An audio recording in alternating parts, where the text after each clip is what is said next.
ఈ వాళ్ళతో ఆయనకి భాగ్యకి మధ్య ఉన్న దూరం పోయి దగ్గరైపోతారు. ఎస్ దేవుడా, ఇప్పుడు ఈ గ్లాస్ భాగ్యకిచ్చి ఆయనకి ఇవ్వమని చెప్తా.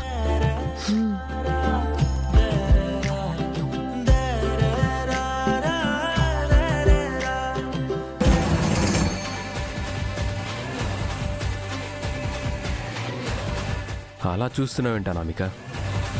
ఈ ఇంట్లో పాలు తాగటం నేరం కాదు. నీకెప్పుడు ఏం కావాలన్నా అడగొచ్చు, తీసుకోవచ్చు. తాగు.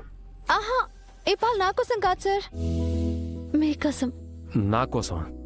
నా కోసం నువ్వెందుకు పనులు చేస్తున్నావు? నువ్వింట్లో పనులు చెయ్యొద్దు అని చెప్పాను కదా. అయినా కూడా ఎవరైనా పనులు చెప్తున్నారా? లేదు సార్, లేదు, నాకెవ్వరూ చెప్పలేదు. నేనే హెల్ప్ చేద్దామని చేశాను. అయ్యో అక్క, ఎందుకు మీరు శ్రమ పడుతున్నారు? నేను చేస్తానని చెప్పాను కదా.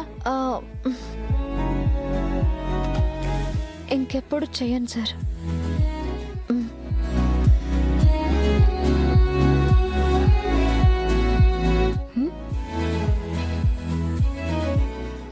ఇవ్వండి, పాలు తాగండి.